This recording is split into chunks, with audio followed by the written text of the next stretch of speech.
Speaker पद के लिए होगा चुनाव। लोकसभा अध्यक्ष के पद को लेकर बीजेपी के नेतृत्व वाले एनडीए और विपक्ष के इंडिया ब्लॉक के बीच आम सहमति नहीं बन पाई है। एनडीए की ओर से ओम बिरला और इंडी ब्लॉक की ओर से के सुरेश ने नामांकन पत्र दाखिल किया है। ऐसा तीसरी बार है जब लोकसभा अध्यक्ष पद के लिए चुनाव होगा। एनडीए नेताओं ने 18वीं लोकसभा के अध्यक्ष के लिए ओम बिरला के पक्ष में एक प्रस्ताव पत्र पर हस्ताक्षर किए हैं। ऐसे में यह तय माना जा रहा है कि इस बार लोकसभा में अध्यक्ष पद के लिए बुधवार को वोटिंग होने जा रही है। हालांकि सदन में संख्या बल की बात करें तो एनडीए गठबंधन के उम्मीदवार के तौर पर ओम बिरला का आसानी से चुनाव जीतना तय माना जा रहा है। नई सरकार के गठन के बाद लोकसभा में सरकार और विपक्ष के बीच ये पहला शक्ति प्रदर्शन होने जा रहा है। इससे पहले मंगलवार को तेजी से चले राजनीतिक घटनाक्रम में सत्तारूढ़ भाजपा ने सहयोगी दलों के साथ विचार विमर्श के बाद लोकसभा के नए अध्यक्ष के उम्मीदवार के तौर पर ओम बिरला का नाम फाइनल करा। तो 18वीं लोकसभा के अध्यक्ष पद के लिए अब होगा चुनाव और कल होगा ये चुनाव। एनडीए की ओर से ओम बिरला ने नामांकन अपना भरा है। लोकसभा अध्यक्ष 17वीं लोकसभा के भी अध्यक्ष रह चुके हैं। एक नजर उनके राजनीतिक सफर पर डालते हैं। तो ओम बिरला का राजनीतिक सफर 2019 में आम सहमति से बने ये लोकसभा अध्यक्ष और एक बार फिर इन्होंने यहां पर नामांकन भरा है। 2014 में पहली बार राजस्थान के कोटा बूंदी लोकसभा क्षेत्र से सांसद चुने गए थे और 2003 से लेकर 2014 तक कोटा दक्षिण विधानसभा क्षेत्र से विधानसभा सदस्य रहे हैं। 1991 से 1997 तक भारतीय जनता युवा मोर्चा राजस्थान के प्रदेश अध्यक्ष रहे हैं। 1997 से 2003 तक भारतीय जनता युवा मोर्चा राजस्थान के राष्ट्रीय उपाध्यक्ष रहे और राष्ट्रीय सहकारी उपभोक्ता संघ लिमिटेड के उपाध्यक्ष भी रहे ओम बिरला। काफी लंबा इनका राजनीतिक सफर रहा है और 2024 में तीसरी बार लोकसभा सांसद चुने गए हैं। 2019 में आम सहमति से ये लोकसभा अध्यक्ष बने थे और 18वीं लोकसभा के अध्यक्ष पद के लिए भी उन्होंने अपना नामांकन भरा है। और अगर आप बात करें के सुरेश के राजनीतिक सफर के तो 1979 में 9वीं लोकसभा के लिए पहली बार ये निर्वाचित हुए और 1991 में 10वीं लोकसभा के लिए पुनः निर्वाचित हुए। के सुरेश का राजनीतिक सफर 1996 में 11वीं लोकसभा के लिए तीसरी बार पुनः निर्वाचित हुए ये और 1999 में 13वीं लोकसभा के लिए भी इन्होंने अपनी जीत दर्ज की। 2009 में 15वीं लोकसभा के लिए 5वीं बार हुए ये पुनः निर्वाचित। तो लगातार जीत के साथ इन्होंने अपना सफर आगे बढ़ाया है। 2014 में 16वीं लोकसभा के भी ये हिस्सा रहे थे और अब यहां पर विपक्ष की ओर से इन्हें स्पीकर पद के लिए नामांकित किया जा रहा है। केंद्रीय मंत्री राजनाथ सिंह ने राहुल गांधी के आरोप का जवाब दिया है। उन्होंने कहा कि कल से मल्लिकार्जुन खड़गे से 3 बार उनकी बातचीत हो चुकी है और हम उनका सम्मान करते हैं। दरअसल राहुल गांधी ने मल्लिकार्जुन खड़गे के अपमान का आरोप लगाते हुए कहा था कि कल शाम राजनाथ सिंह जी ने खड़गे को फोन किया था। खड़गे जी ने पूरे विपक्ष की तरफ से कहा था कि हम स्पीकर को समर्थन देंगे, लेकिन अभी तक राजनाथ सिंह जी ने खड़गे को कोई जवाब नहीं दिया। यहाँ तक खड़गे जी का प्रश्न है, एक सीनियर लीडर हैं, मैं उनका सम्मान करता हूँ। कल से लेकर आज तक उनसे 3 बार हमारी बात हुई है। तो यहाँ पर राजनाथ सिंह ने कहा कि 3 बार बात हो चुकी है उनकी कल से लेकर अब तक। स्पीकर पद को लेकर आम सहमति नहीं बनने पर एनडीए ने विपक्ष पर निशाना साधा है।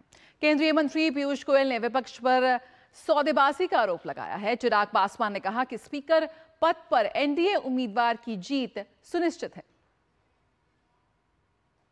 कौन होगा वो पहले तय करें, फिर अध्यक्ष के लिए समर्थन मिलेगा। इस प्रकार की राजनीति को हम की निंदा करते हैं और मुझे लगता है कि अच्छी परंपरा ये रहती कि लोकसभा निर्विरोध एक सर्वसम्मति से अध्यक्ष चुनता, तो लोकसभा की भी मर्यादा अच्छी रहती, सभी पक्ष का उसमें योगदान रहता और स्पीकर वैसे भी किसी सत्तारूढ़ पार्टी या विपक्ष का नहीं होता है, वो पूरे सदन का होता है। वैसे ही उपाध्यक्ष भी कोई पार्टी या दल का नहीं होता है, पूरे सदन का होता है, और इससे उसमें सदन की सहमति हो, ऐसे शर्तों के आधार पर कि किसी एक पर्टिकुलर व्यक्ति या पर्टिकुलर पक्ष का ही उपाध्यक्ष हो, वो लोकसभा की कोई परंपरा में नहीं बैठता। सर्व सहमति से ये किसी पक्ष का ये चुनाव नहीं होता है। स्पीकर का जो पद है वो पूरे सदन के लिए होता है। ऐसे में आज़ादी के बाद मुझे तो नहीं याद कि इस तरीके के पद को लेकर चुनाव हो, पर जिस तरीके से विपक्ष की इस बार भूमिका रही है और शर्तों के साथ जिस तरीके से विपक्ष सामने आया है कि आप डिप्टी स्पीकर के पद पर सहमति कीजिए, जबकि हम सब लोग उसके लिए चर्चा के लिए तैयार थे, पर उसके बावजूद शर्त रखना, उस पर अड़ना और इस तरीके से अपनी भूमिका को निभाना मुझे नहीं लगता कि उचित है। बहरहाल जीत सुनिश्चित है, अगर चुनाव ऐसा होता भी है उसमें कहीं कोई शंका की बात नहीं है। माननीय रक्षा मंत्री जी ने उनको कहा कि जब उपाध्यक्ष का चुनाव होगा तो हम निश्चित तौर पर हम सभी लोग बैठ के बात करके उपाध्यक्ष तय करेंगे, लेकिन वो शर्त पर अड़े रहे और शर्तों के आधार पर वो लोकतंत्र चलाना चाहते हैं, दबाव की राजनीति करना चाहते हैं। तो ये लोकतंत्र में नहीं चलता है, दबाव की राजनीति नहीं चलती। अगर समर्थन है, और जब रक्षा मंत्री जी ने उनसे ये वादा किया कि हम लोग सब लोग बैठेंगे, वहाँ गृह मंत्री जी भी थे, भारतीय जनता पार्टी के अध्यक्ष माननीय नड्डा साहब भी थे, सब लोगों की उपस्थिति में हम सब लोग वहाँ थे, हम सब लोगों के उपस्थिति में माननीय रक्षा मंत्री जी ने कहा कि जब उपाध्यक्ष का चुनाव होगा हम निश्चित तौर पर बात करके करेंगे। लोकतंत्र में आखिर होता क्या है? लोकतंत्र में बातचीत से रास्ता निकलता है। तो दबाव की राजनीति कर रहा है क्या विपक्ष? शैलेंद्र मिश्र हमारे साथ जुड़ रहे हैं और जानकारी के साथ। तो शैलेंद्र, आखिर बात यहां पर चुनाव तक आ ही पहुंची। जिस सहमति की बात हो रही थी वो बनती नजर नहीं आई। सबसे पहले जो पूरा घटनाक्रम घटा है, कल से फोन किया नहीं किया, इसको लेकर थोड़ी स्पष्टता यहां पर आप दर्शकों को दें कि किस तरह से विपक्ष जो ये शर्त रख रहा है वो कितनी जायज नजर आ रही है। देखिए, कल राजनाथ सिंह रक्षा मंत्री को ये जिम्मेदारी दी गई थी एनडीए की तरफ से कि वो सहयोगी दलों के साथ साथ जो विपक्ष के नेता हैं उनसे बातचीत करें। खुद राजनाथ सिंह ने 3 बार फ़ोन किया, उन्होंने इस बात की जानकारी भी दी और विपक्ष की तरफ से कहा गया कि वो इस बात को लेकर तैयार है कि लोकसभा अध्यक्ष पर एक सर्वसम्मत से फैसला हो और एनडीए का उम्मीदवार ही सिर्फ हो, विपक्ष उम्मीदवार नहीं लाएगा। हालांकि ये कहा गया कि उपाध्यक्ष का पद होना चाहिए इस बार, उस पर जरूर कोई नियुक्ति होनी चाहिए, ये एक डिमांड सी रखी गई और इसको लेकर एक चर्चा हो, ये सत्ता पक्ष की तरफ से कहा गया था कि ठीक है, इस पर हम बातचीत करेंगे, एक सहमति बन जाए लोकसभा अध्यक्ष के पद को लेकर। इस वक्त कुछ कह रहे हैं, आइए उनको सुन लेते हैं। किरण रिजिजू इस वक्त क्या कुछ कह रहे हैं? वहाँ कांग्रेस के नेता ने आकर के कंडीशन लगाया कि आप डिप्टी स्पीकर पोस्ट देने से तब हम स्पीकर को समर्थन करेंगे। तो ये जो आदान प्रदान करके ये पद ये पार्टी ले लो, वो पद ये पार्टी, ऐसा स्पीकर और डिप्टी स्पीकर को नहीं कर सकते हैं। और स्पीकर का चुनाव अलग प्रक्रिया है, डिप्टी स्पीकर का बाद में अलग से होते हैं, तो उसको जोड़ना भी ठीक नहीं है। इसलिए हम मानते हैं कि कांग्रेस ने अगर नामांकन भराया तो दुख की बात है, क्योंकि स्पीकर पद को लेकर के आज तक चुनाव नहीं हुआ है और एक कंसेंसस के माध्यम से ही स्पीकर का नियुक्त होता है। तो शैलेंद्र मिश्र हमारे साथ जुड़े हुए हैं। शैलेंद्र, यहाँ पर जो शर्त रखी है विपक्ष ने, उसका जिक्र कर रहे थे किरण रिजिजू, आप बताएं। किरण रिजिजू जी संसदीय कार्य मंत्री हैं, वो इस बात की विस्तार से जानकारी दे रहे थे। के सुरेश जो इंडी गठबंधन के उम्मीदवार हैं लोकसभा अध्यक्ष पद के लिए, उन्होंने भी मीडिया से बातचीत की है अब से थोड़ी देर पहले। उनका यह कहना है कि हमने एक बात रखी थी, लेकिन 11 बजे तक जब उसका जवाब नहीं आया तब ये फैसला किया गया कि विपक्ष अपना उम्मीदवार लोकसभा अध्यक्ष के पद पर उतारे। हमने उनसे ये भी सवाल किया कि अभी तक के आज़ादी के बाद के इतिहास में देखें तो एक सर्वसम्मति की परंपरा रही है, लेकिन उन्होंने कहा कि ये फैसला लिया गया है विपक्ष के नेताओं की तरफ से कि इस बार विपक्ष का उम्मीदवार होगा। ये भी सवाल मीडिया ने पूछा कि बहुमत तो एनडीए के पास है, फिर उसके बावजूद आपने उम्मीदवारी नामांकन भरा है, उसका भी वो एक तरह से अपने तौर पर जवाब देते नजर आए कि 2 बार पिछली बार विपक्ष ने लोकसभा उपाध्यक्ष का पद मांगा था। इससे पहले तब लोकसभा उपाध्यक्ष का पद नहीं दिया गया था, उस पर कोई डिप्टी स्पीकर नहीं चुना गया था। तो लिहाजा इस बार ये फैसला किया गया कि लोकसभा अध्यक्ष पर उम्मीदवारी की जाए। तो ये अपने अपने तर्क है, लेकिन निश्चित तौर पर हम देखते हैं कि आज़ादी के बाद अभी तक आप देखें तो एक परंपरा सी रही है कि सत्ता और विपक्ष के बीच एक सहमति बनती है, क्योंकि जिस दल या जिस गठबंधन का बहुमत होता है हम सब जानते हैं कि उसी का लोकसभा अध्यक्ष होता है। लेकिन पद पर बैठने के बाद सदन चलाने की जिम्मेदारी और सभी राजनीतिक दल के जो सदस्य हैं सदन के अंदर उनको मौका देने की बखूबी जिम्मेदारी होती है। तो ऐसे में लोकसभा अध्यक्ष का जो पद है वो अराजनीतिक होता है, वो राजनीतिक पद नहीं होता। ये एक परंपरा से अलग हटकर इस बार विपक्ष ने, कांग्रेस पार्टी ने फैसला लिया है, क्योंकि हम देख रहे हैं संसदीय लोकतंत्र के इतिहास में ऐसा पहली बार हुआ संभवतः जब विपक्ष की तरफ से उम्मीदवार आया है और मतदान होने जा रहा है लोकसभा अध्यक्ष पद के लिए।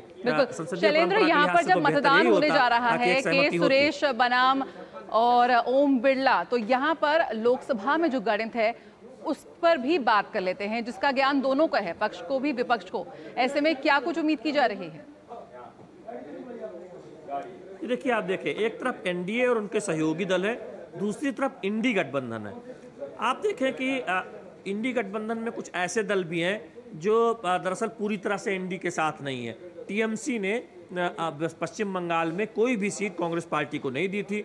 कुछ मुद्दों पर वो जरूर कांग्रेस के गठबंधन की अगुवाई वाले दल के साथ खड़े होते हैं संसद के अंदर रणनीतिक तौर पर, लेकिन उनका रुख क्या होगा ये देखने वाली बात होगी। इसके साथ ही साथ वाईएस और कांग्रेस, वो आप देखें कि उनका रुख क्या होगा, जो एनडीए और इंडी गठबंधन के बिल्कुल साथ नहीं है। ऐसे भी कुछ इक्का दुक्का दल है, हालांकि हनुमान बेनीवाल जो है उन्होंने कहा है कि वो विपक्ष के साथ है।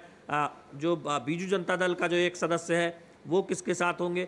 लेकिन इन सब के बावजूद एक चीज़ बिल्कुल साफ है कि एनडीए को जरूरी बहुमत से काफ़ी बड़ा बहुमत हासिल है। यानी जब मतदान होगा तो आप ये निश्चित है कि एनडीए का उम्मीदवार यानी ओम बिरला जीतने जा रहे हैं लोकसभा अध्यक्ष के पद पर, चूंकि इंडी गठबंधन के पास जो संख्या है, बीजेपी की जो अकेले संख्या है 240, वो संख्या ही आप देखें तो इंडी गठबंधन की संख्या के बराबर होती है। तो ऐसे में या आप उससे ऊपर भी कह सकते हैं, चूंकि जब आप एनडीए के सहयोगों को मिला लेते हैं तो वो फासला बहुत ज़्यादा हो जाता है। और कांग्रेस के तो सिर्फ 99 यानी 100 में एक कब सांसद है, और ये भी संसदीय इतिहास में पहली बार हुआ है कि कांग्रेस जैसी पार्टी 100 के आंकड़ों को लगातार 3 चुनाव में हासिल नहीं कर पाई है। और इससे पहले के 2 चुनाव में जरूरी जो संख्या विपक्ष के नेता के लिए होती है 10% लोकसभा की सीटों की, वो भी कांग्रेस पार्टी हासिल नहीं कर पाई थी। उसके बावजूद उनका शर्त रखने का और दबाव की राजनीति का जो सिलसिला है वो जारी है।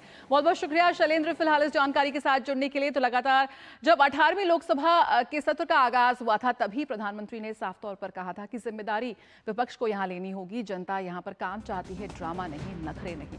लेकिन जिस बात के आसार थे उसी तरह से हो रहा है। लगातार विपक्ष का हंगामा जारी है और यहाँ पर चुनाव होने जा रहा है लोकसभा के लिए और स्पीकर पद के लिए, और ओम बिरला और के सुरेश हैं ये 2 उम्मीदवार जो यहाँ पे खड़े किए गए हैं। मिड डे प्राइम में फिलहाल यहाँ रुकेंगे छोटे से ब्रेक के लिए, जल्द हाजिर होंगे।